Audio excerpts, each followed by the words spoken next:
Yep.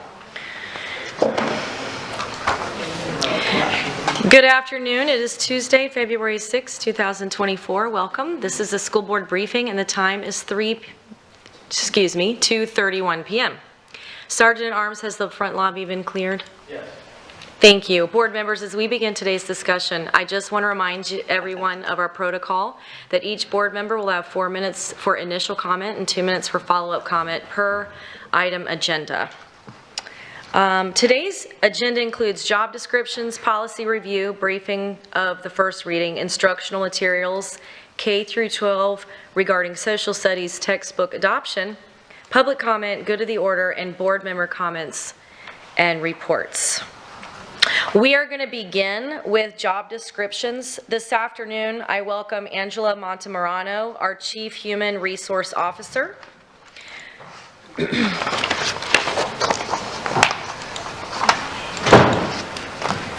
Madam Chair, if I may. Yes. She's also joined by Suzette Rivera.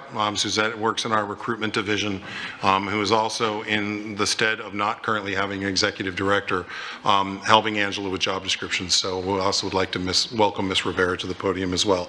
Ms. Montemurano, whenever you're ready. Thank you. You took my little thunder there, but good afternoon, board, Dr. Bernier and Ms. Kathy Dupre Bruno. Today we have the job descriptions that you were provided for in advance, and this is an opportunity to, if you have questions or concerns in regards to those job descriptions that we put forth, we're here, and I'll put it back to the superintendent for any comments or questions. Madam Chair, members of the board, I don't have any comments or questions related to the job descriptions that Ms. Montemurano has put forward. Board members, do you have any comments or questions at this time for Mrs. Montemurano? All right, seeing none, thank you. Thank you so much. The next item on the agenda is policy review. This is a briefing, first reading of the policies listed on the agenda. We welcome School Board Attorney and General Counsel Kathy Dupre Bruno and Benny Brophy of Legal Services.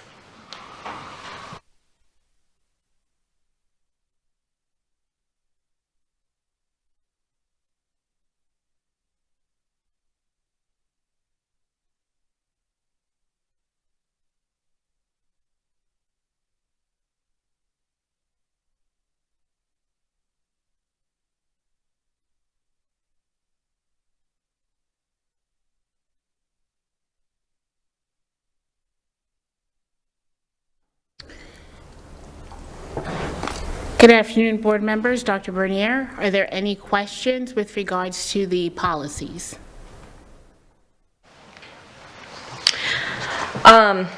Board members, do we have any comments or questions for Attorney Dupre Bruno? Mrs. Jordan. Ms. Jordan. Is this for all the policies? Or are we going? Yes, any of the policies in the first reading. Okay. So I do have a comment regarding the facility rentals. And I believe that we needed to me, when I'm reading this, it's just giving carte blanche to not the superintendent, whomever that may be, but I believe that it should, we should add on to there that it should be in compliance with all the board policies to include the limitation regarding political activities and campaigns.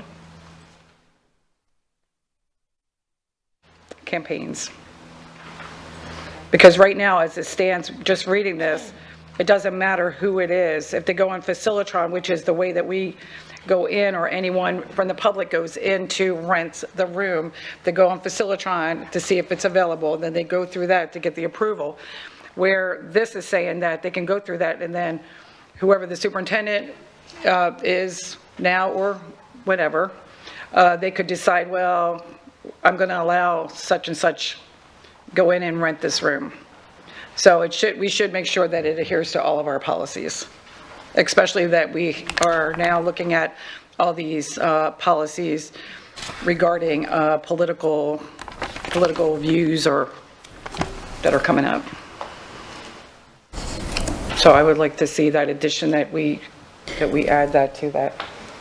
Is the board okay with that addition? Board members, do you have any comments regarding that? Ms. Patrica? Haven't we rented to political organizations in the past?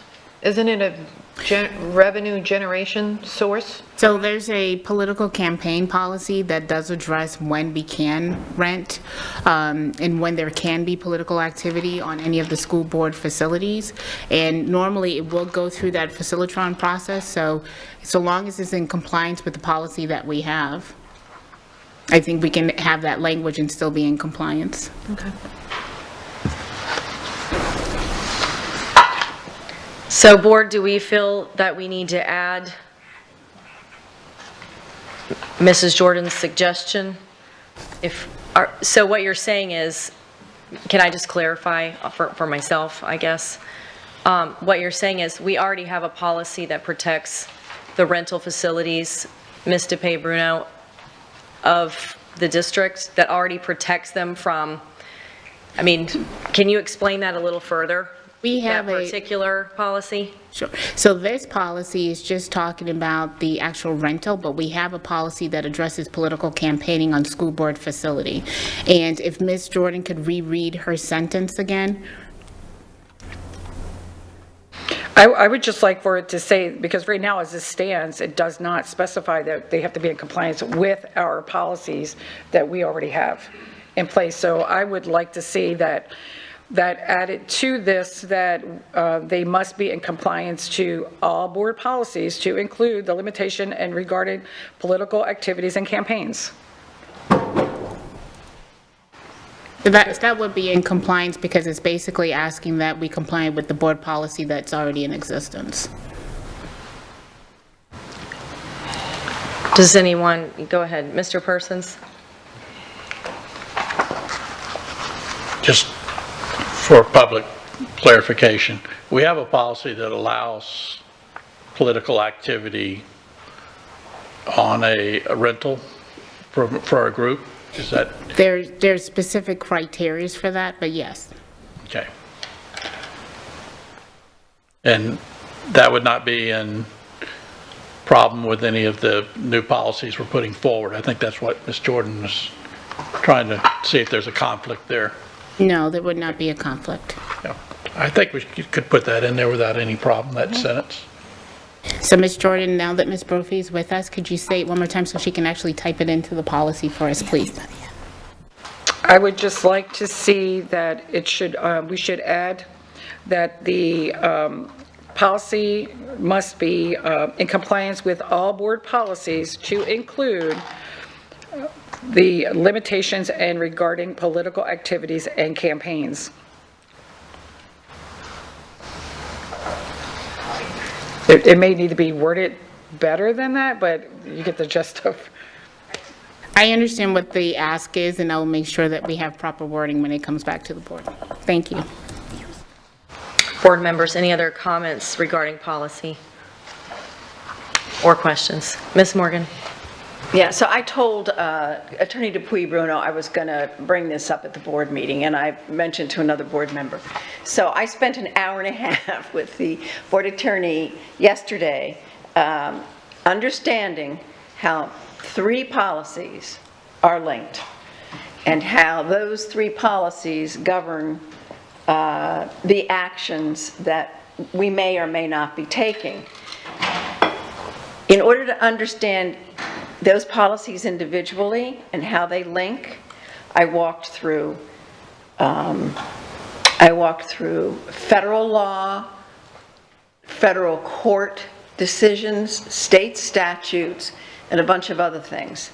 And when asked by a member of the public to explain how certain things work, frankly, apart from saying, the board attorney has told me, I can't explain it because it's too complicated for me. So I respectfully suggest to the board, for staff and the community, that the board attorney present at a future briefing just the law that is embedded in these three policies and how they link. Because I'm looking at Chris and she's like, Oh, I didn't mean to look that way. I'm sorry. oh, I'm thinking, oh no, I have to sit through a legal thing. Oh, no. Anyway, that's my ask of the board.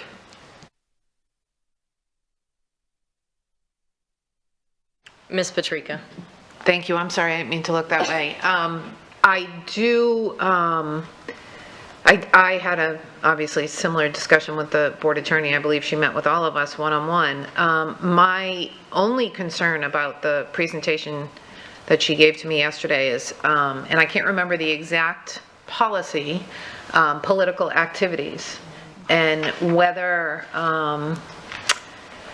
some behavior by staff falls into what I consider to be political activities and what I understood political activities to be when I adopted the policy. To me, political activities are anything that have to do with a campaign or an issue that is to be voted on by the electorate. But it's my understanding that political activities is now expanded to include anything that might be political in nature. So I just think that the way my brain works, and Mr. Fisher might share this, is when you're looking at the meaning of a policy or a law, you look at the legislative intent. We are a governing body. We don't legislate, but we pass policies. So what is the intent of the board in regulating political activities on our campuses?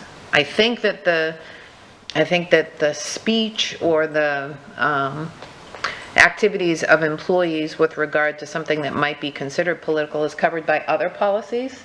I don't think it has to be included in political activities. So I think it's covered regardless. But I also felt like in discussing political activities, we were trying to fit a square peg into a round hole, and it just didn't fit there, based on my understanding of what we had regulated in the past. Am I making sense? Yes, no? Making sense to me. Okay. But And I'd be happy to have that discussion or have the board attorney, but I think I remember at the top of her presentation that it was confidential. Ms. Morgan? yeah, and we had that conversation, and she agreed that what the public needs to understand is that our policies are being created within the constraints of various laws that have been passed, legal cases that have been decided, and that information can be provided. There are other things that she had in her conversation with us that should not, our attorney-client privilege, but I do think that for people to understand sort of you called it the ropes that bind us as we're working through these policies. It's very complicated. And it's not, for me anyway, it's not easy to explain in a superficial manner. So that's what I'm looking at. If I may, I think, Ms. Morgan, your ask is to simply give a quick and break down a little bit some of the laws that are implicated relating to some of the policies that the board is considering, without going into too much detail, but make it a little bit more digestible for staff and for the public to understand. So I'd be more than happy to do that if the board would like me to do that. Board, do you, Ms. Giovanelli? Well, I was just actually going to agree with Ms. Morgan. I mean, I think the layperson, and I would consider myself that, needs that, and it's just part of being a little bit more transparent and better understanding for staff and community, and it would never hurt trying to, have a better understanding of these laws that possibly could change tomorrow. So.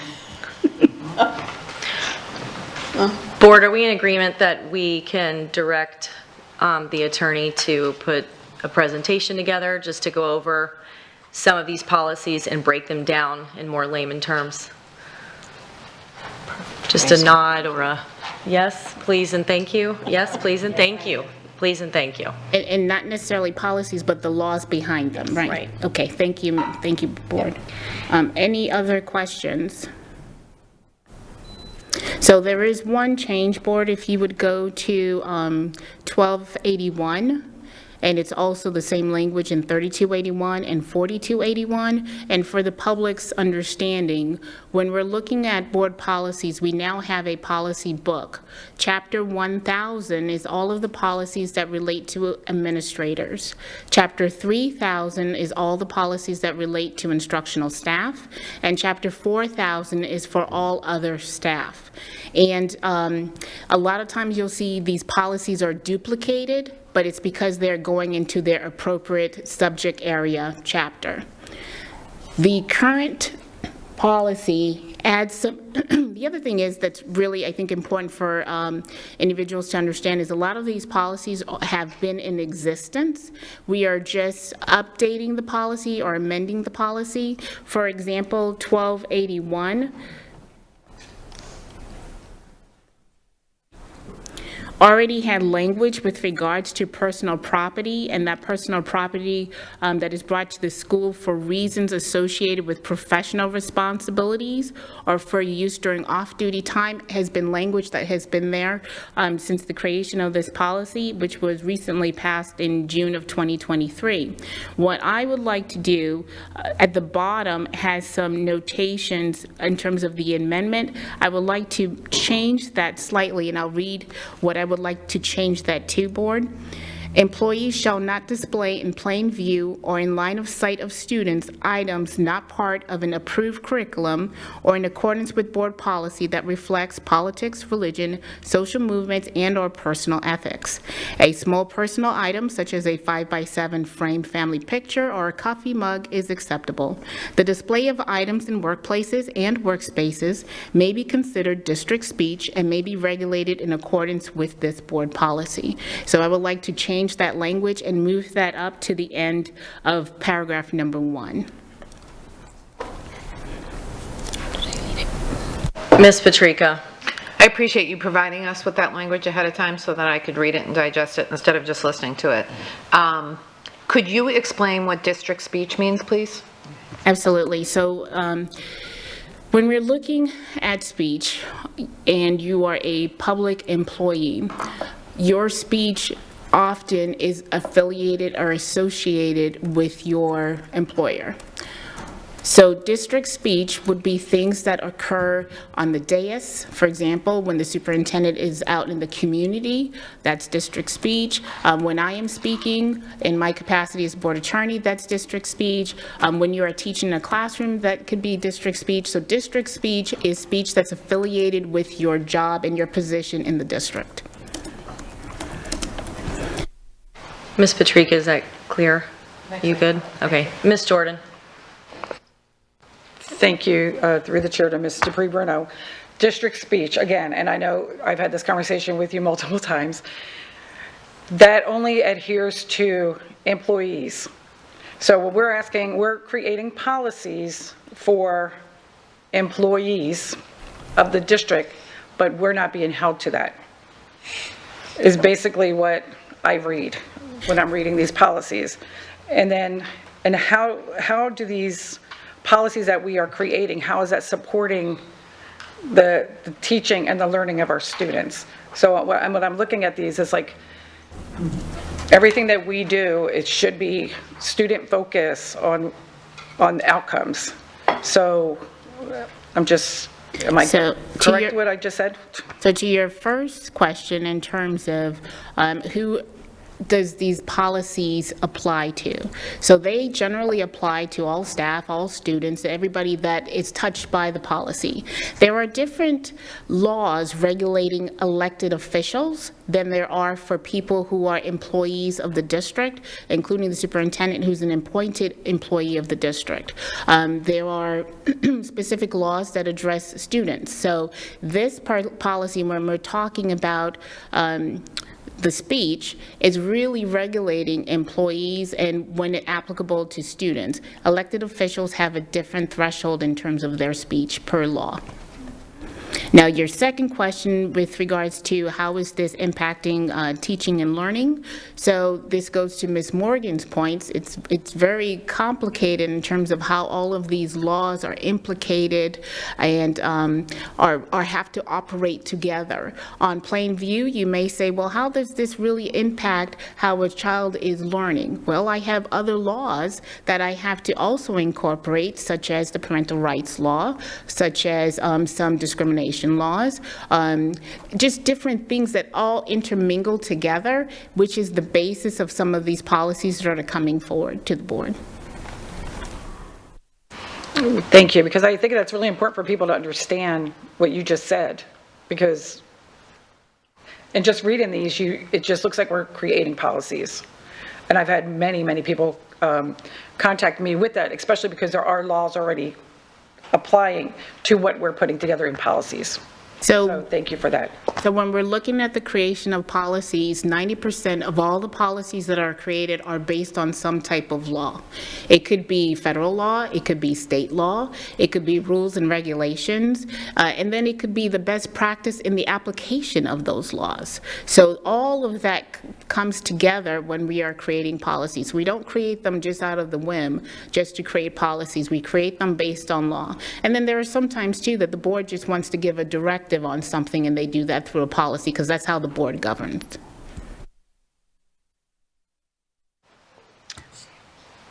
Mr. Fisher. Thank you, Chair. As I have thought about this, the only one that I am not totally on board with in your changes, Ms. Dupree-Bruno, is maybe the specificity of the coffee mug in there. I don't know. I think that's overly specified, depending on the circumstance, to be honest. So, but that would be my only comment on that. So just for edification as to why, it was really to give an example of what a small item was. So it could be, we used a coffee mug, we used a frame, because that is also the example that's used in our Civil Rights and Equity Guide. But of course, if the board wants to change that, it's to the board's pleasure. Any comments regarding Mr. Fisher's last comment about the coffee mug in the policy? Mr. Fisher, are you comfortable with me asking the board if that can be removed from the policy? yes. Okay. Board, thumbs up, thumbs down. Can we have Mrs. Dupree-Bruno, just Miss Morgan, go ahead. Yeah, so what would you substitute? We need an example, that's the thing. If I may, I believe the example picture frame suffices. Is that correct? It's up As to an the board. example? Yeah. Okay. Can I? This, I think, probably, I asked a question about this. Okay. Could we have a family photo of my family wearing T-shirts that are politically, and would that be allowed? And the same would be true of a coffee mug. Can I have a coffee mug that states everything I want it to state, and is that permitted? And I think that's probably where we're at here. Okay, Mr. Fisher? And my follow-up on that is, I'm looking more for the policy for the general direction than our guidelines could be the specificity for it, just like our laws are. That was my take on it. And I get what you were trying to do with that. That's just my look at it. Ms. Giovanelli, you had your hand up. Do you want to say something still? Well, I think we need an example. I agree. We need an example, and a picture frame I don't think that's a adequate example, because anything could be in that picture frame, where a coffee mug could have a saying on it, and that would be their personal, and it could be religious, it could be something else, it could, but that would be a personal property. So, in their personal space, I think that they have that right to do and to have. So I think we do need an example. I'll go back to that. Thank you. Saying that. Okay, I just want to make sure that I don't forget you on the left. Any other comments? Mr. Persons? Yeah, I worry about examples. I mean, out of the line of sight to me is in personal, I mean, in the desk or whatever, I think it is enough, because there's laws that may be passed that you could put something on a coffee cup that will run afoul of the law. Now, we've already said, well, you can have that coffee cup. You know, and the picture, Frank, I think it should be a personal picture, because I'm not sure how that's worded, but if you just say such as a personal frame, you could put a Confederate flag in it. You know, 5x7, stick it on your desk or something like that where everybody can see. Or, I mean, I think it should be personal. I don't know. I mean, I know you want an example, but I really worry about the coffee mug, because I've seen coffee mugs I would not want people to be seeing. They can say all sorts of things. Go into any gift shop. A lot of them are even vulgar, so. I think you're talking about size, and you're talking about line of sight. So I don't know the best way to word it. I'm just saying that it worries me a little bit when you say this object can have basically anything it wants on it. And that's sort of how I read this. So are you comfortable with just the 5x7 picture frame?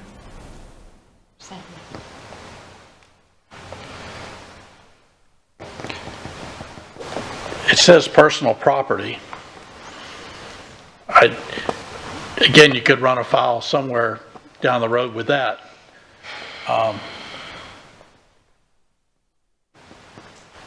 Again, I don't know how to word it.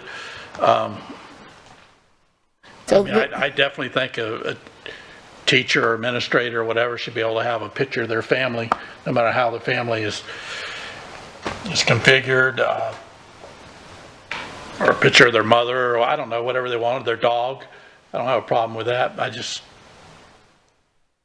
why I was thinking some kind of personal or something. I don't know the answer. I have to admit that.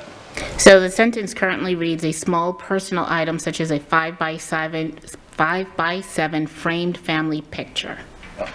Yeah, that's okay. Is that what Right. the direction of the board? Yes. I believe so. Yes. I'm getting nodding of heads. Ms. Jordan. What happens if it's not a family picture? What happens if I want to just put a picture, a 5x7 of flowers? That's telling me that I cannot do, we're talking about human beings, so 7 of us are deciding for human beings that's what they can and cannot have. If I don't have, what happens if I don't have a family? You know, so we are really, we're talking about a coffee mug, because it could say whatever, but now we're specifying what has to be in a photograph. And what happens if they don't have a family? I'm just trying to look at where we're looking. We need to be looking at everybody. It is about everybody. So I won't vote for that, but I'm just saying, you can keep it. I just wanted to make sure that people understand there are people who do not have families and that have something else that's important to them. Mr. Fisher? It merely says such as, it's an example. We're not restricting everything else. It was just an example, so. Yeah, it doesn't say only as. Okay, I just heard you say family in my head. Yeah. So are we comfortable with the family picture? Ms. Patrica? I mean, doesn't this come from the legislative history of one of the laws that you described to us yesterday? Through the chair, to Attorney Dupree-Bruno, please and thank you. Not necessarily a legislative history, but there is some pleadings that were filed in a particular case where that was used as an example of what would not run afoul of the law. Ms. Giovanelli? I mean, I think we have to be careful we're dictating what can be on someone's desk. That, I mean, I mean, personal item is personal. So, I mean, and then it doesn't become, you take away the personal piece of it when we start telling them what it should be. So, I mean, I'm having a hard time, you know, I think there should be discretionary judgment, and I don't know how we do that. I don't know, maybe we should take it out, and then if it becomes a problem, then we deal with it. I mean, I don't know. I mean, and we have to deal with it if it was a violation of law. If it's not, then we don't have to deal with it. Like, I think it's becoming too convoluted and complicated when it doesn't have to be. Thank you. Mr. Fisher?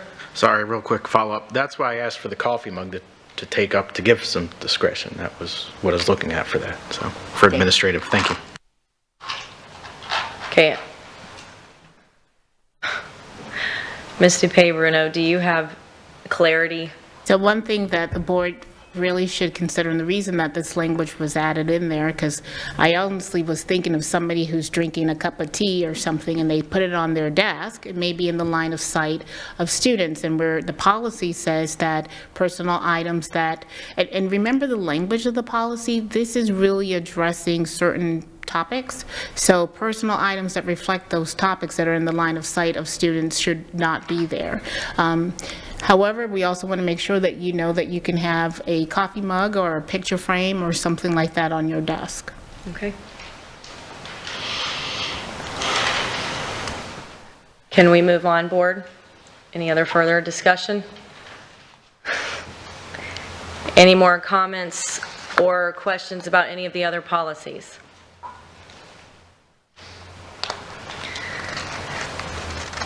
Board members, do we have general consensus to move the policies forward to a second reading?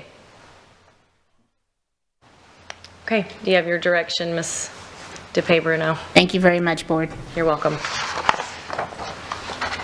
Next on the agenda is instructional materials, K-12 social studies textbook adoption. Please welcome to the podium Dr. Bethany Quisenberry, Director of Elementary School Curriculum and Instruction, Lori Houchin, Director of Middle School Curriculum and Instruction, Candace Alvedo, Director of High School Curriculum and Instruction, and Karen Babor, Coordinator for Instructional Technology and Instructional Materials.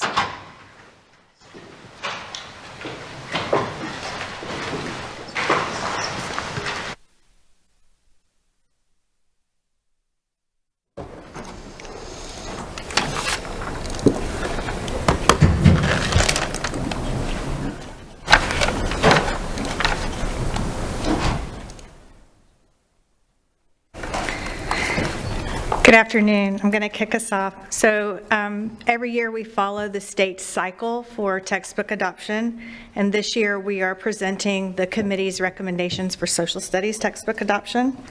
So I'm going to turn it over to Candace, who will review the timeline with you. Good afternoon. So on the screen here, what we have is the state's instructional materials timeline, which we follow.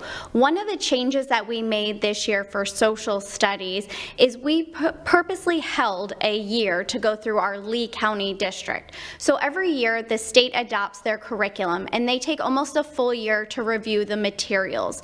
Normally we would go through our adoption cycle at the same time the state does. That way we're able to purchase in the time frame which the DOE states. We waited though until the Department of Education gave its fully vetted list. So linked in the presentation today for you and our community members and parents is the state released list. Once the state released their list of May 2023, we held our process until this fall. That's an important note as that is a shift from how we've typically done business. But what that provided us is when we brought in our teachers, students, parents, community members to review the materials, we knew they were on the state-approved list. So we didn't present our teachers or any of our community members or parents with materials that hadn't been vetted by the state. So you will notice on this timeline, it says that the science adoption should be happening this current school year. Much like social studies, we will hold until the state comes out with their short list in May 2024, and next year we will adopt science. So moving forward in Lee County, we will always hold our adoption cycles until the state has released their short list. With that being said, what you see on the screen is how we've gotten to this point.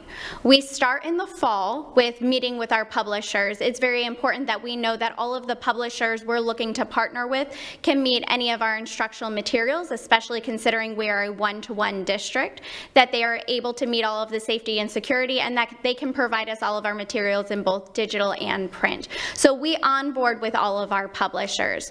Then we open it up where we host here at the district office a publisher showcase, and that's available to any teacher, any community member, any family, and you come out and all of our publishers are there, that they are able to share their materials.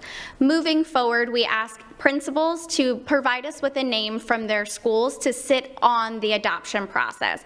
We do ask for multiple names so we're able to balance our committee, but what we do is we at least select a voice. So at an elementary school, while they're servicing 6th grade levels, we look for one representative to recommend for that elementary school. So when those members come in, they realize they're not there speaking on behalf of themselves, but they are there representing an entire school. Much when we have our students who sit on the community, they recognize they are there representing the student voice, same with our parents and our community members as well. From that point, we bring our committees down for training. We follow that interest-based training process with them. So never does our process result in a vote, but it results in a consensus. It's really important that we work with our committees to talk through their needs and what we want to see our students, and knowing at the end of the day, we're making a best recommendation for all students of Lee County, which is why it's very important we spend 2 full nights with them on training on those processes. From there, we bring in our committees on an individual basis. So you'll see that elementary met, they got an overview from the publishers, and then a week later, that committee came back for deliberations. We purposely put a week in between the presentations and deliberations, so any of our teachers, community members, students can go back and garner more information from those that they are representing. That was important. That was a learning for us that we needed a little more time in there. So that's noted in this year's presentation. Once we have the deliberations, that next step is to bring forward those recommendations to you guys. So here we are today. So for our social studies committees, we had 4 committees: elementary school social studies, middle school social studies, and then civics, high school economics, high school world history, United States history, and United States government. So we had separate committees for each of the courses. And as Candace just discussed, the committee makeup was teachers, administrators, students, parents, and community members. Our committee recommendations, which this doesn't happen very often with our committees, 1, 2, 3, 4, 5 of our courses chose the same program. So elementary was Teacher Curriculum Institute, which is TCI, Social Studies Alive. Middle school social studies and civics both also chose TCI. High school economics and United States government also chose TCI, and then high school United States history and world history are recommending SAVIS, Florida History Interactive.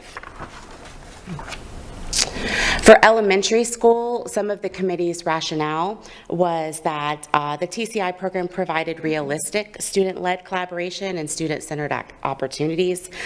They felt that the program was much more age-appropriate, especially for our youngest students in primary. The ease of navigation for online components for both the teachers and the students. Teachers don't have to print anything. Everything is made available for them and ready to go. TCI also was more engaging and had a multitude of hands-on activities. And there was also activities for access points for our ESC students and multi-language for a native language reader online component for students that might need that in their instruction. And in middle school, some of the characteristics they liked is that there was text translation for ELL students, as well as the ability to adjust Lexile or reading levels for students who have varied grade levels in their readings. They also liked they were able to edit their presentations to kind of make them more their own, to have some autonomy. They had formative assessments that they felt were aligned with what the students would be seeing on state assessments, as well as the item types. So they had a variety of item types that matched the state assessments, which was new for them. They were very interested in the plethora of primary and secondary sources and readings for students. And then, most importantly, it was aligned to the benchmark and standards that they were expected to teach and students are expected to learn. So for the high school courses, you'll see very similar things, because as Dr. Quisenberry started, it was very unique. Each of these committees meets independently, but to have the majority of them choose TCI, that's a first for us. But again, it's that content being accessible, especially to new teachers. The tools that are available in planning and preparation, the alignment that is in the benchmarks, and then also the assessments. So they're ready-made, they're easy for them to be able to utilize, and they're not consistently creating new things. Now for our U.S. history and world history, they did go with SAVAS. SAVAS is what they looked for there. One of the biggest pieces that they discussed there was the alignment to the U.S. history end of course exam. So our students are required to take that end of course exam, and this textbook provided a lot of inquiry-based, project-based, that's making it alive for the students with charts, graphs, real world that they felt was going to better prepare our students for their end of course exam. So when they looked at it, they had that additional lens as well. In your backup materials, we selected out the high-level bullets, but you'll see all of the teachers' responses there for each of the publishers as they went a lot further in depth of what they saw, because it's really important we offer for any of our publishers to provide feedback of why they were selected or what improvements could be made. So the estimated cost is based on several factors. This is just an estimate as of now, and it's based on the current enrollment that we have right now. And based on that, we could, it could be a little higher, it could be a little less for next year, but we needed to kind of come to an estimated cost. So for elementary, it's going to be, if we did print and digital, $3,508,894. For middle school, social studies and civics, again, all three courses, both print and digital, it would be $2,329,260. For high school economics and U.S. government, print and digital, $1,250,122.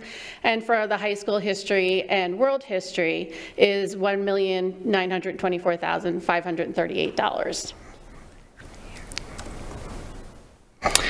The professional development plan, so our idea is over the summer during preschool training, give our teachers that orientation to the instructional materials. And then really focus on those Q1 standards and Q1 instructional guides. And throughout the year, our leading and learning groups will meet and really go through those standards, instructional guides, and those instructional materials so they can bring back to their grade level or their subject areas. So then moving forward, looking at the recommendation that our committees are bringing forward, we want to share with the public, committee members, and yourselves where you now can go out and review these materials as well. So on our district page, and we're going to jump out for a second and go live to the review site. On our district page, we have our entire adoption timeline that walks through a lot of the presentation which you saw, but you are not seeing that. There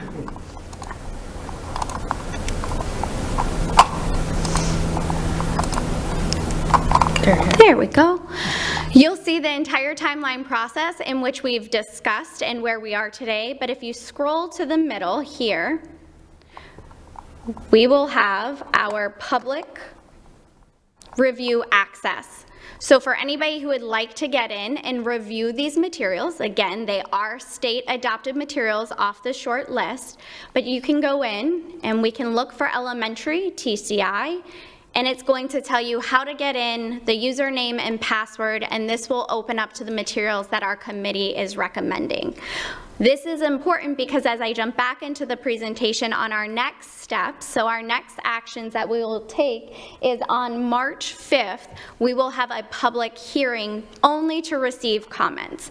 So we will be looking for any feedback on the materials in which are being recommended from the committee. So we wanted to make sure that everybody was able to see exactly where to receive and log in to see those materials. It also lays out those following dates. So after today, tomorrow we will be posting our public hearing notification. That way as our public is aware. On March 5th, we will hold that public hearing. On March 26th, it will come before this board for adoption of the recommended materials. So the materials that we just discussed, we will bring forward. Once that evening happens, we then have to post an objection form. So based upon legislation, we need to be able to post an objection form and have that open for 30 days. So after April 25th, depending upon if we have any objections we need to review, our plan is to go ahead and begin ordering materials before the school year is over. This becomes really important because I'm sure as you talk to our educators out in the field, they like to have their materials in hand before summer happens. So even though we tell them to rest and relax during summer, they start to get that itch. They want to start to plan. We only can do that if we're able to provide them the materials. So that is our goal, is that once we get through April 25th, we would be able to begin ordering our materials so they're ready to go and we can begin our professional development that Karen discussed. So with that, we are going to open it up to superintendent's comments and board discussion. My only comments are to thank the group for the amount of work that goes through this process. I will remind, just in case there are new board members who were present when we went through the mathematics adoption when I first arrived, because we went forward and worked along with the state and we made decisions about what we were going to order based upon a list of allowable materials at the time. Very late in that process, the state moved to a short list and our mathematics materials were no longer on that list. So we had to start the process all over again to vet mathematics materials. This time, we made the decision, at the time we had the discussion with the board in a workshop like this, that we would wait for the short list from the state. So we're not behind, we're sort of exercising really good due diligence to ensure that the materials that we're bringing forth to you have already been really vetted through the state, and as soon as we are able to finish the process, get approval to purchase, then we can go right ahead and make sure those materials are there for next fall. That's the only thing to add, other than to say thank you to the amazing team that does a lot of the hard work behind the scenes, and we don't recognize them enough for the work that they do. So thank you, team. You can't go away yet because the board members may have questions. Board members, do you have any questions or comments? Ms. Patrica. Thank you very much for the presentation. Very much appreciate it. I understand we're going to bring it in front of QAC next month, right? Curriculum Advisory next month. I think I probably say this to you every time you come forward with a textbook adoption presentation, but I did sit on one of these committees 100 years ago when my kids were in elementary, I think. And it wasn't even an elementary book, it was HOPE. It was a HOPE textbook adoption, and the process was phenomenal. Anybody that has any questions or concerns about our adoption process should sit in on those meetings and or become part of that committee, because you yet again get to drill down and see the amazing talent of our staff and how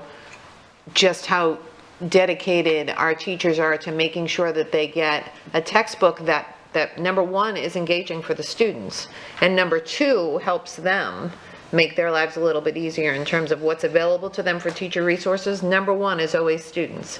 So I didn't sit in on this process, but it hasn't changed with the exception of becoming compliant with law with those those notices that you're required to give, I just have a lot of confidence with what you bring in front of us because of the process. So thank you for that.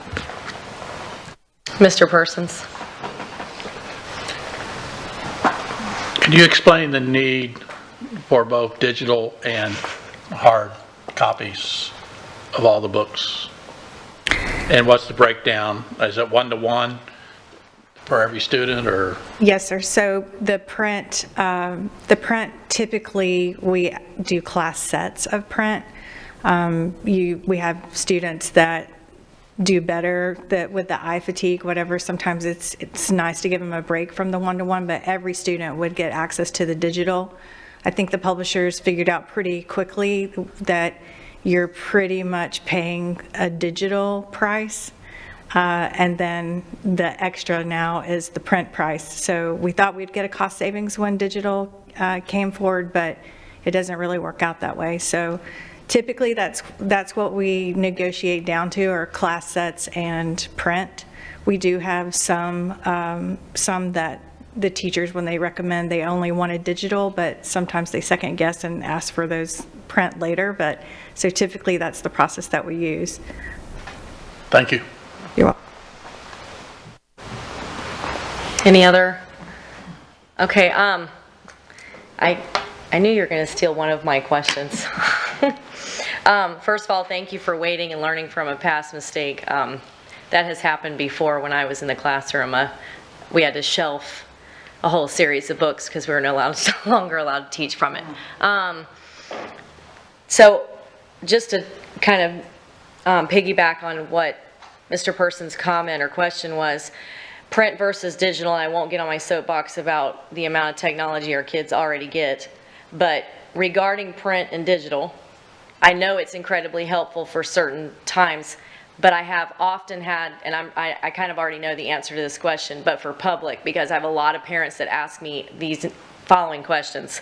One, if kids are on Chromebooks all the time doing their work, why are we spending money on textbooks, hard copies, which you somewhat answered just now.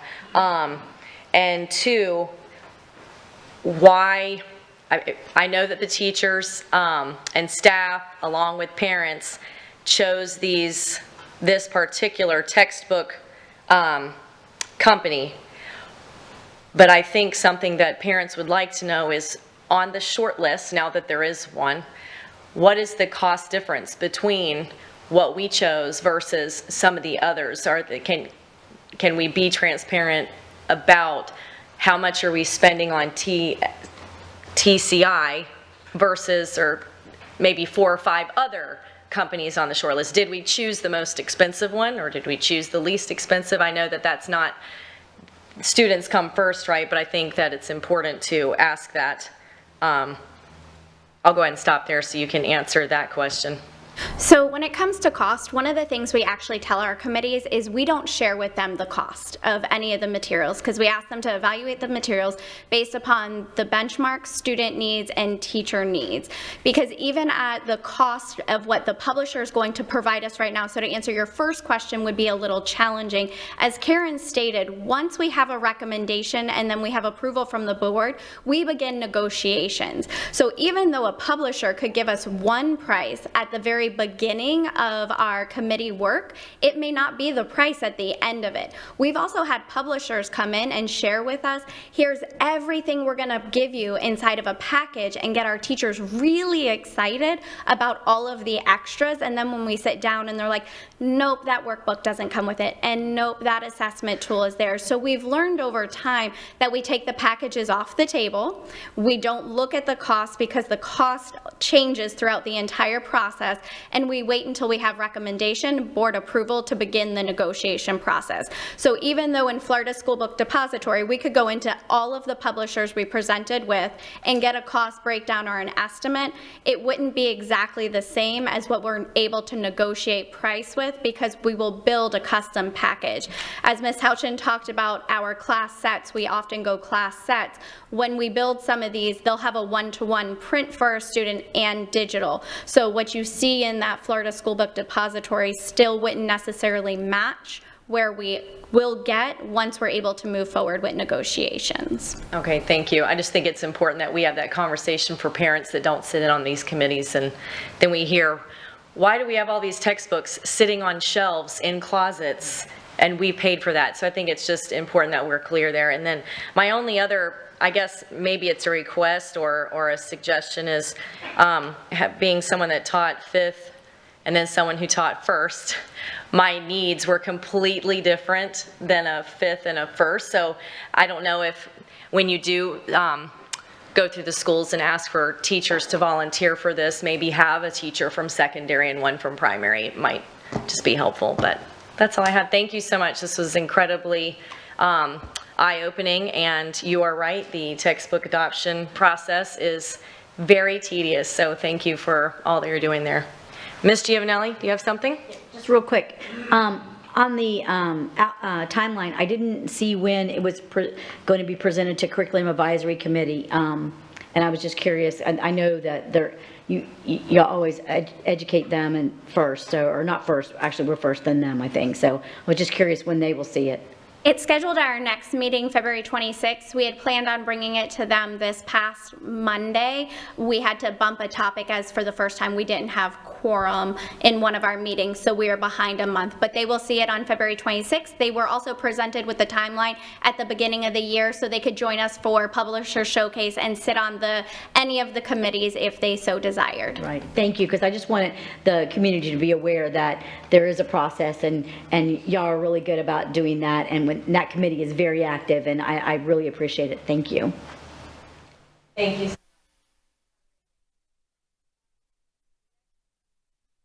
The next item on the agenda is public comment. Attorney DePay Bruno, please address public comment.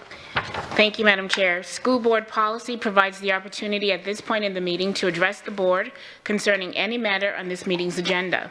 If you completed a public comment card, please provide it to staff.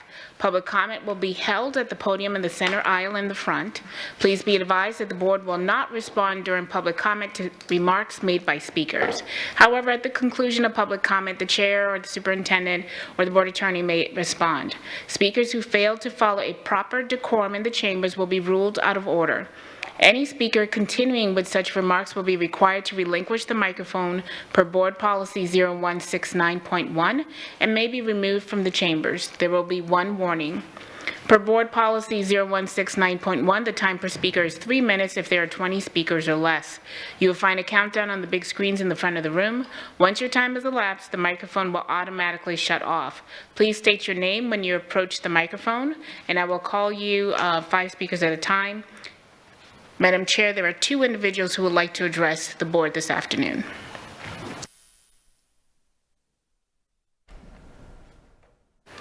Would you like me to move forward? Please. Will the following individuals please line up? Madeline Stewart, Tara Jenner.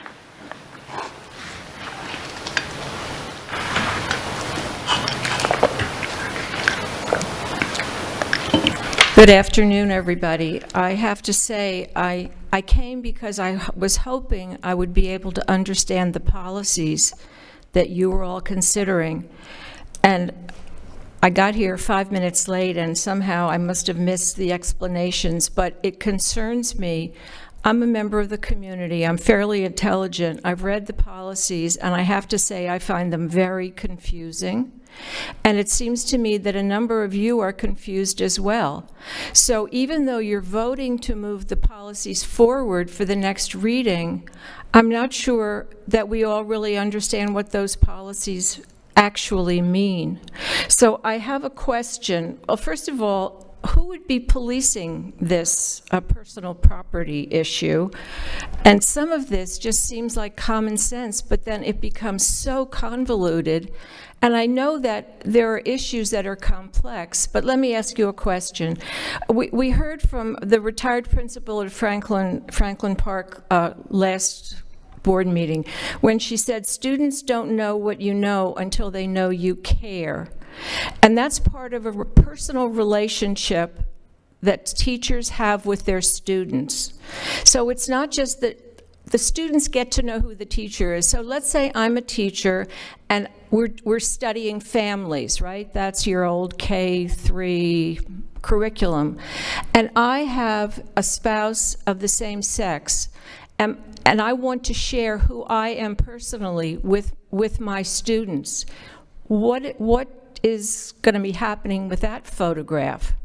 And what really annoys me about this, or just bothers me to death, is the idea that a child who sees something that is different from his own experience is going to be indoctrinated into believing or saying to himself, oh, whoopee, I see a picture of two fathers and a child, so that's what I want to do when I grow up.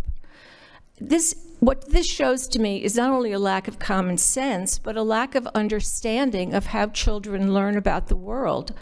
And so it just disturbs me terribly. And when I hear the words district speech, it makes me think of government speech. And what I want to know is, where does freedom of speech have a home in our schools? That's my question. And I don't understand your policies, and I believe that all of us should have an opportunity to understand them better through further explication, whether it's by Attorney Bruno or someone else. Thank you very much.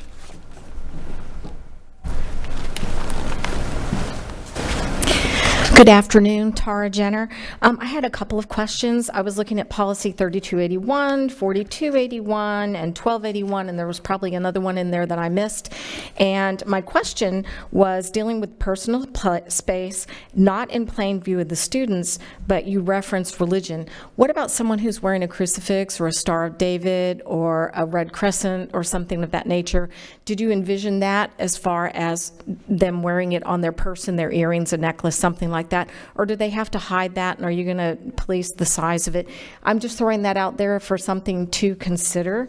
Also, as I was looking at your policy 2240, where it talks about controversial issues may not be initiated by a source outside of the school district or the school system.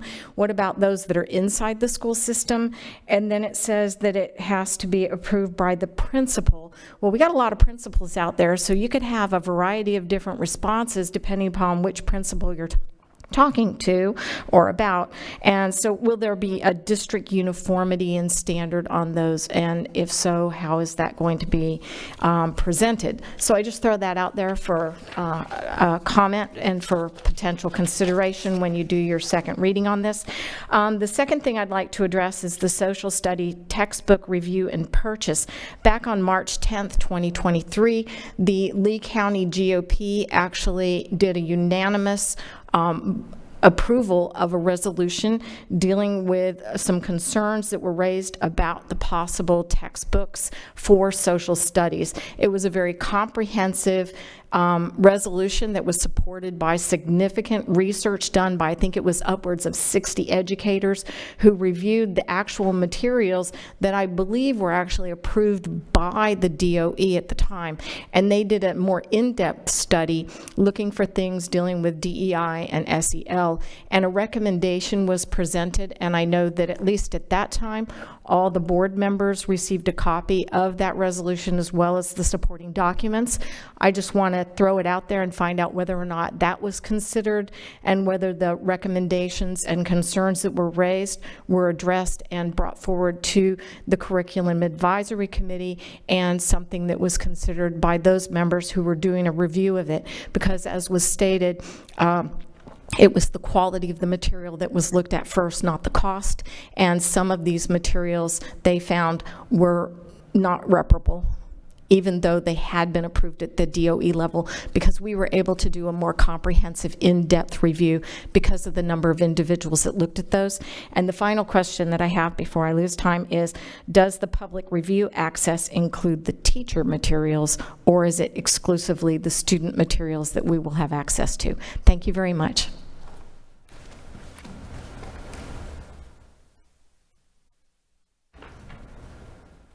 That concludes public comment. Dr. Bernier or Attorney Duque Bruno, is there anything you would like to address regarding public comment? I think there's a number of great questions have been raised specifically around policies as well as textbook adoption.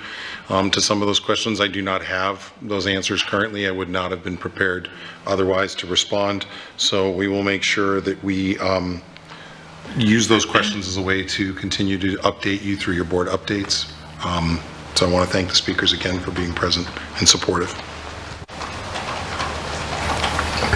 The only thing I would add is with regards to personal items that are on your person, there is a policy that addresses that.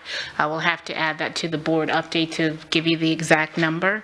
And district speech and government speech is actually the same thing. So as a government employee, there is a whole body of case law that actually talks about speech when you are working for the government. So I will be more than happy to include that discussion in the upcoming presentation. Okay, thank you. Ms. Patrica. If I could, I don't know that we were super clear about this, but can we make sure, through the chair to the attorney, if I may, Sure. that we get this presentation before or on the same day that these policies come back before the board? Because there is a sense that we're moving policies on that we don't understand. I don't think any of us would do that. I fully understand what I did today. But education law, I've always said this about education law in the state of Florida, it's like a complicated, beautiful spider web. You pull one string and the entire thing moves. And that's what's going on here. That there are a lot of laws, case law, DOE regulations, and legislation that are coming together and making it so that if we make one tiny little change, it upsets everything. And so an inability to explain it doesn't mean that we don't understand it. And I just want to make that clear and hope that we can direct the attorney to please provide that explanation the next time these policies come in front of us. Thank you.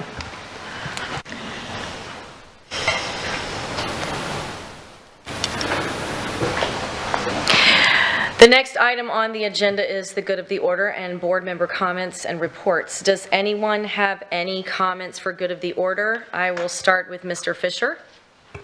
Thank you, Chair. I'm going to agree with Ms. Patrica. I believe all of us fully understand what the policies are, and most of this that was discussed was to make sure that the public fully understands this. I appreciate the public comment as well, and I look forward to continuing our number one job up here, which is the education of our students. Thank you.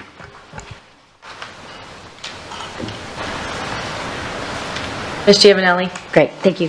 And I would echo that and agree with that. I think it's important that our community understands, and there are a lot of intricacies to these policies that are sampling. They all touch each other, so I think it's important for a better understanding for the lay person as well as myself, so I'll take that. Real quick, I just want to let everybody know that the Edison Festival Light is almost in full swing, so I'm going to give you the dates because it starts with STEMtastics on Saturday, and I invite everyone up here if you could pop in. It's from 10 to 2 on Saturday at the Calusa Sound. Beware, parking is not free downtown on Saturdays, and I'm just letting people know that because I'm hearing a lot of complaints about the parking or the lack thereof. And then the junior parade will be on Sunday, and the junior run actually starts at noon, and the actual parade is around 1:30. The grand parade is the following Saturday, the 17th at 7 p.m., and there's a craft show and a car show. The car show's on Sunday. The craft show is Saturday and Sunday, which is the 17th and 18th. I was invited to coffee and a conversation at Challenger Middle last Friday, early in the morning, I might add, and I had donuts delivered. I didn't bring them, just for the record, because 8:15 is early for Melissa. So, but I did attend it, and I got to visit with teachers, and that was actually inspiring. They just kind of get together, and it's like the collaboration and camaraderie between them. and before going home for the weekend. So I think it was a nice little, other people brought like a casserole and they just had a little, I don't know, a good time. It was almost like a little party. So I would encourage anyone that would want to attend that. I think they do it, I think she does it every Friday, but I'm not sure if it's every Friday or I don't know. Someone mentioned it to me. I said, oh, I would love to send donuts. And then I thought, well, no, you're going to go too. So I went, and it was great. I enjoyed it. So, and it's just a real, like 30 minutes. It's not a long thing or anything like that. It's just before the students start arriving. And that's it. Thank you. Ms. Patrica? Yeah, so you're getting 2 meetings worth of updates from me today, sorry. Curriculum Advisory Committee met, and I think it was an amazing meeting. Dr. Spiro and his staff, of course, were on their game as always. What was discussed was academic challenges in the wake of pandemic and I'm not sure that we all were presented the full picture, or maybe we were and I didn't follow, regarding the increase in graduation rates.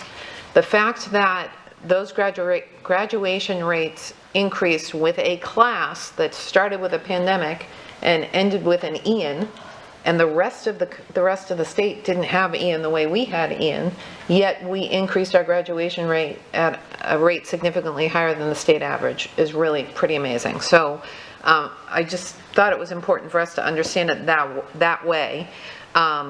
So staff told us about the challenges and what we're doing to address those challenges, and then the committee broke up into groups and provided additional feedback as to other things that staff could be considering to help students overcome sort of the COVID slide and the Ian slide. In addition to that, the committee voted to now allow hybrid meetings. So that one time we didn't have a quorum, which was back in December, hopefully won't happen again because now we have the hybrid meetings. The next thing to talk about is Insurance Task Force. A lot happened at Insurance Task Force. The first is, everybody write it down right now, very important. February 9th, 11:59 p.m., open enrollment ends. February 9th, 11:59 p.m., open enrollment ends. We've not had a ton of people engaged so far. Hopefully they're like me, work up against deadline kind of employees, but we really need to make sure our employees understand that that is the deadline. We are making some changes based on changes to the law about maintenance drugs. So a maintenance drug is like high blood pressure or high cholesterol drug, something you take to maintain your health, maintenance drugs. We are trying to get our employees to do 90-day mail-in prescriptions instead of 30-day go to the pharmacy prescriptions, because 90-day mail-ins are a lot cheaper than 30-day go to the pharmacy types. So after 2 30-day supplies, so I bring my prescription to the pharmacy. After I do that twice, I will be denied. The third time I go, I will be denied. Now I can say I want to keep my 30 days and I'll be allowed to keep my 30 days, but the point in the denial on that third try is to push us to the more efficient option or the cheaper option. In addition, after the first time, I think it's after the first time I go and get my 30-day supply, the doctor is notified. So typically it's a problem that's going to take care of itself, because the doctor is going to get that notification and then write a 90-day prescription, and then I, the employee, don't need to do anything. But in the event my doctor doesn't do that, I am going to have to actually opt out of the 90-day option or begin to get the 90-day option. The really good news about this for employees is not only does it save us money and give us the ability to put more money into things that mean more for kids and employees, but it also, it has shown that employees or patients tend to be more compliant and take their medication every day when they have a 90-day supply, as opposed to the 30 days running out and then they have to go get more and they miss days. Am I making sense so far? Okay, the next thing is GLP-1 utilization. GLP-1 is drugs that are good for diabetes, and they've shown a lot of help with diabetes. But in addition, when they were prescribed for diabetes, Clinically, we found out that they also led to weight loss. So now doctors are allowed to prescribe for diabetes, and they can also prescribe the same medication for weight loss. Well, since that happened, we have seen a $3.7 million increase in GLP-1 utilization here at the district. And that is a massive increase, and it is just not sustainable. We're operating at a $6.6 million surplus. That's the word I was looking for earlier, Dr. Bernier. $6.6 million surplus, which could evaporate overnight if we have some major health issues with employees. $6.6 million surplus is really nothing in the insurance world, especially when you're self-insured. So we are requiring pre-approval for these drugs going forward. Nothing makes me angrier than getting a prescription from my doctor and bringing that prescription to the pharmacy, and the pharmacy telling me your insurance company won't cover that prescription. That makes me really angry because my doctor is telling me what I need, and now the insurance company is telling me you can't have it. All of that being said, I think that this is the least restrictive way to try to control costs. So for pre-approval for a GLP for weight loss purposes, you will have to be above a certain BMI. And if you're not above that BMI, then medically, do you really need the drug? Or should you be looking at lifestyle changes and habit changes, all of which are supported by our wellness programs, right? So do I love it? No, but it's much better than saying we're not going to cover these drugs at all, which is the other option that we could be facing if we don't get these costs under control. Am I making sense? Yes. Okay. Moving on to my last thing, which is the wellness programs, which I absolutely love. I'm going to read you some facts because I think it's pretty amazing. We had a diet-free fall online program. Approximately 500 employees participated. Total lost 1,500 pounds. 10 reported no longer needing high blood pressure medication. 38 reported no longer needing high cholesterol medication. One person reported no longer needing diabetes medications. Potential cost avoidance, $375,000. That is a 4-to-1 return on investment. So the work that they're doing for our wellness programs continues to be amazing. The next one up is called Dodging Diabetes. We are expecting 800 people to participate, and if I get this wrong, Mr. Robichaud, is that his name? If I get this wrong, Mr. Robichaud, you can yell at me. More than 50% of our employees have a BMI that's higher than what is, you guys shake your head like you expected that. I was shocked to hear that. Have a BMI above what's expected, and it's my understanding that that can be a lead indicator of potential development of diabetes. So the fact that we're going to have 800 people participating in this program, again, will lead to significant cost savings down the road, and insurance task force continues to be amazing. That is my report. Thank you. Thank you. Ms. Giovanelli. I'm sorry, my computer was given an update, and I had one more thing that I needed to add, because I had DAC recently, and I wanted to give an update real quick on that, and I had a Word document that I could not get to until my computer gave the update. Real quick, and I'll talk fast. We had a presentation on the Student Code of Conduct from Ron LaRossi, am I saying it right? LaRossi? Yes, and he did a great job. He's new, so he was very professional, and I thought that was he did a really good job. But they asked a lot of questions, and I went in the breakout of the high school, and I just read some of the questions that they were asking about the code of conduct, because I think we're going to be talking about that soon, and I thought that I'd bring it up, and I can bring it back up again when we do our. When we have our briefing and everything on it soon for the summer. But they wanted a link to the levels of misconduct that would be helpful. Another link to the table key to create, they wanted to create a search within the code for keywords to be able to go directly to that code and what they're looking for. They don't feel like it was very user-friendly. And this is the website, so I'll be real clear because I might not be. There are forms that are referenced in the code, other hyperlink for the digital copy, especially the scholarships, in focus at the beginning of the school year and at the parent approval of the forms. Parents should have a box to opt out certain things, like a medical example or the eye exam, versus not to approve them. Kids has to approve, and parents access through their child's focus. The QR code at the beginning that takes them to the page at the district site. That was one of the recommendations. I think this speaker mentioned something about a QR code and where the feedback could be given. They like the one book now versus when it was two. That was the other comment. They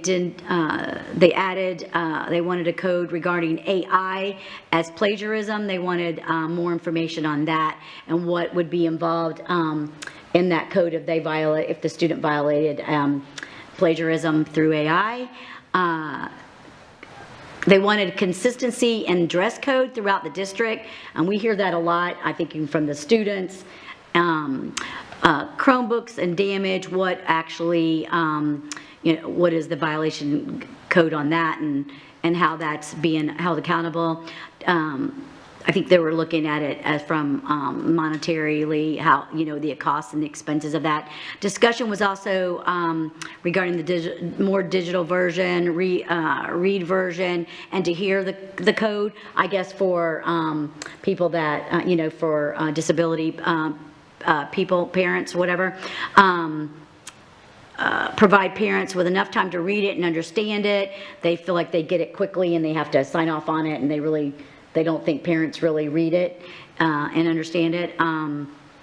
They like the QR code, positive. This is from the other groups that read back what they spoke about. They love the positive again on the one book, focused on the positive versus the negative, to focus more on positive versus the negative, the code. They don't feel like the code kind of is more on the negative side. Need more for clarification and corrected action regarding student with the disabilities, IEPs and 504s. Know the expectation, and then it was going to the Transportation Review Committee. Was having a meeting soon, and one of the parents was on that review committee, and they just brought that up. So that's all I just wanted to tell you about that. Thank you. Ms. Jordan. Thank you both for those updates, and especially the health. That's really important. So thank you for that. I just have a few things. February is Black History Month, and I wanted to congratulate Carl Burnside, the principal of Dunbar, for his past 25 plus years at Dunbar. He was honored at the Black History Month Honors Concert February 3rd. He had a student who came up and spoke about him, his Burnsideism, and how he made him who he was. And just listening to the students come back to speak about many years later on what this person has done, same with their teachers, what they've done for a student and where they're at today because of that was really, really special. I just thought that was amazing. I want to congratulate Wally Colin, who is the School Nurse Administrator of the Year. I think that was great. I attended Art Fest this past weekend. It was amazing. Our students from our local high schools participated in the chalk walk. Unfortunately, Sunday it rained, so some of it went away, but even though it rained, they were there, you could see it, and they represented the county really well. North Fort Myers High School, they had a performance of All Shook Up, and they really rocked the house. It was great. And I think everybody should take an opportunity, especially, I always try to promote these kids in our schools, but the price is right. you get an amazing show, and you just can't beat it. It's for the whole entire family. And we should really be embracing our schools and going and watching their performances. They're amazing. The Horizon Foundation, a lot of us went to that. They had the annual meeting, and they spoke about a lot of the different things that are taking place in Lee County, especially like the half-cent sales tax and what it has done and where we're at with that. So I like that a lot. Student advisory, some of us were there last night. We had a presentation by Java the Hunts, who they are a community group of kids who are together because of the fact that our schools do not have instructors in the schools for the robotic STEM for them to do this. So they've created their own community of students to participate. There are groups of 9 students, and they're wanting to really share their love of STEM and robotics. And these kids have traveled world championships, and they've been, I can't remember all the places they said that they were at, but just listen to them speak to the kids at the student advisory. And this, I have to say, the student advisory this year has flourished, and I try to attend all of them from the past years. I mean, these kids are really in tune and wanting to be a part of solutions, and they're really proud to be there, and they want to make sure that whatever they are getting within that meeting, they're taken back to their schools to bring us more information. So I really think that it's a really excellent idea to have that. And then the other, and especially we have STEMtastic coming up, so we really need to have our kids participating. They will be there. Yeah, they're going to be there. And then the character awards, I had the opportunity to go to North Fort Myers. So I know tonight, Mr. Fisher or someone will be reading. So North Fort Myers won February and March. But then when I was asking, every school cannot participate in this, which I was kind of saddened because I feel like we have our virtual school students, we have students that are out there that may want to do this, but because they don't have that class, they cannot participate in that, in being a part of this. So that's the information I was told, because I had a student who asked me, and I had them ask the question why they could not participate. So I just feel that it would be great to make sure that we could offer opportunities to all of our students to allow them to showcase who they are as well. And that's all that I have. Thank you. Mr. Persons. Earlier, during our workshop, we were talking a little bit about the audit committee. They're required to report to the board. Doesn't say they have to report in person to the board. They did a large self-evaluation and a lot of other information. And the question I need to ask through the chair, if I may, to the board is a consensus. Can I give you that report as they're reporting to the board? Or do you want someone physically from there to come here and read a long report? I guess is the best way to put it. But they put a lot of time into their report. So I don't know which way. Ms. Giovanelli. So if there's questions from a board member, we all gain that knowledge that one might be thinking of something that another didn't.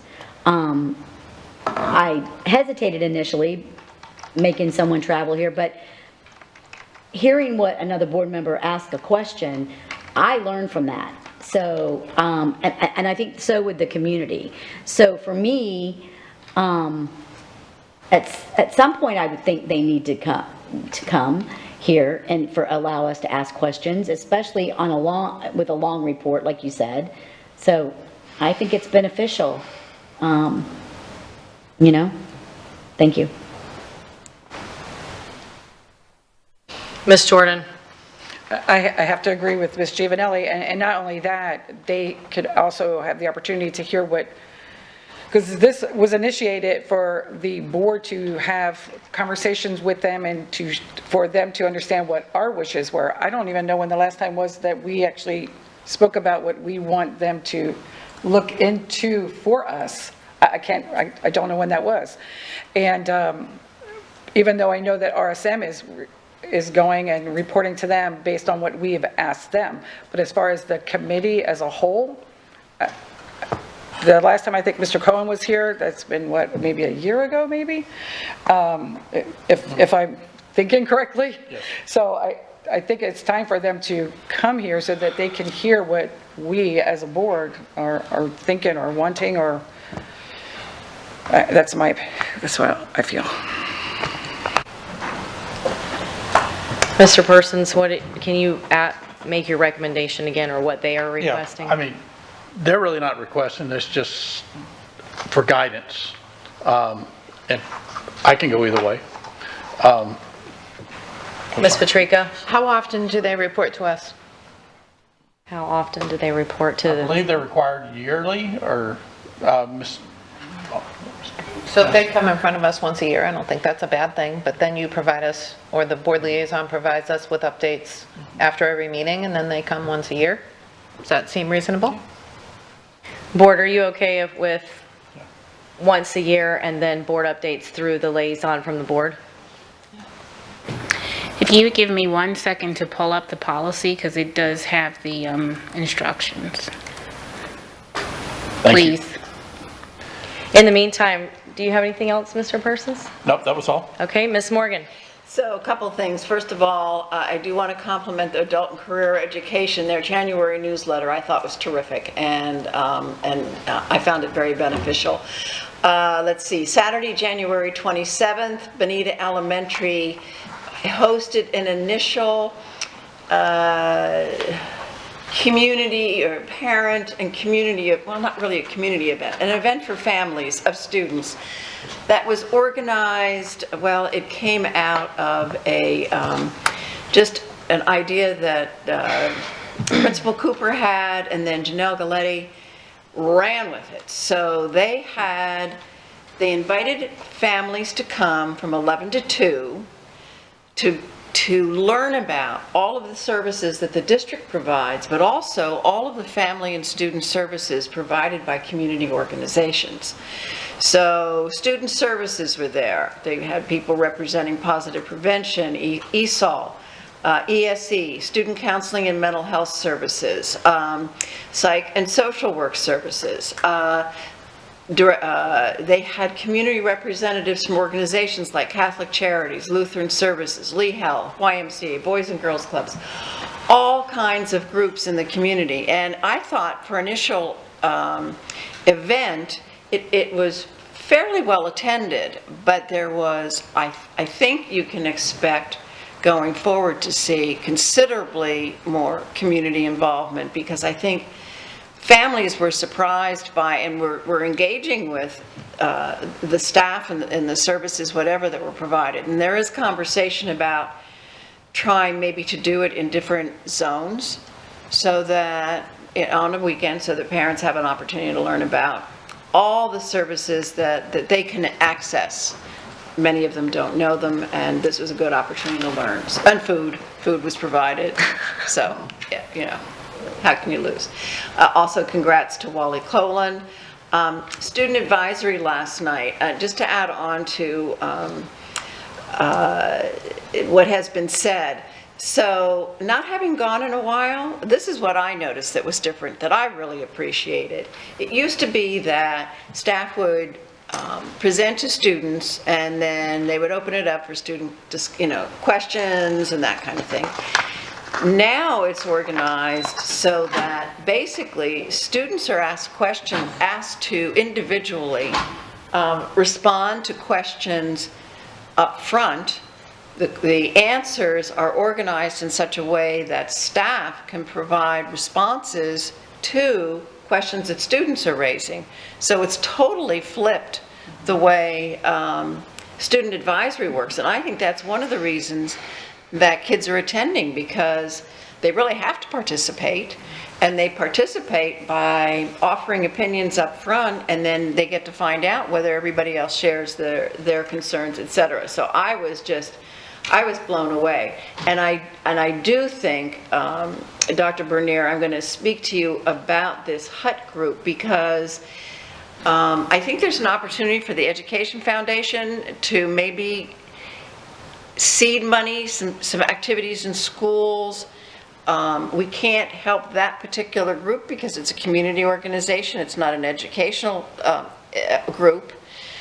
But they're really interested in engaging kids throughout the district, and there may be an opportunity to present to the Education Foundation and see if they might be interested in supporting that. And I think those are my comments. Thank you very much. Thank you. Just to ask a question to Superintendent, do you know, do the students who serve, and I just don't know this, do the students who serve on Student Advisory Council receive community service hours for that attendance? They can, yes, ma'am. Okay. If not, it'd be a great incentive to get more kids to come, and then you never know what they end up finding themselves walking into that they like so much. I don't really have anything because my calendar committee meeting was postponed for a later date for looking at the calendar for 25-26. That's hard to believe. So that was postponed, so when I do get with the calendar committee the next time, I'll make sure, and we don't have a health advisory committee meeting until tomorrow. So I really don't have any updates. I will now ask Ms. DuPay Bruno, do you have anything? Just to go back to the question regarding the audit committee, that's Board Policy 6831. It does not say specifically how many meetings that they have to come to the board and report. It just has some parameters in terms of their responsibilities and what they're supposed to make recommendations to the board about.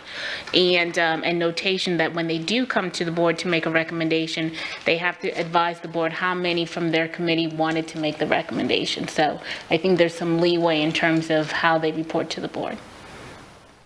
Okay. Dr. Bernier? The only item for clarification for me is G1. You asked me the question at the workshop earlier today, specifically around Thought Exchange, and the question was why it was pulled. I gave a long answer related to why Thought Exchange is being considered as a vendor. Specifically, I want to come back and clarify the pull. It was pulled due to the fact that we wanted to extend the contract beyond the terms that were originally on the board. So right now, the contract would only be good through, though as it was written, the contract was only going to be good through July.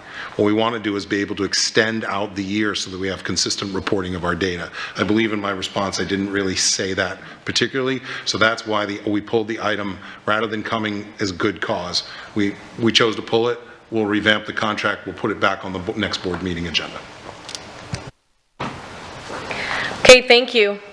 At this point, having no other business to come before this body and seeing no objection, this meeting is adjourned. The time is 4:06 p.m. and we will see you all back here for the action meeting at 6.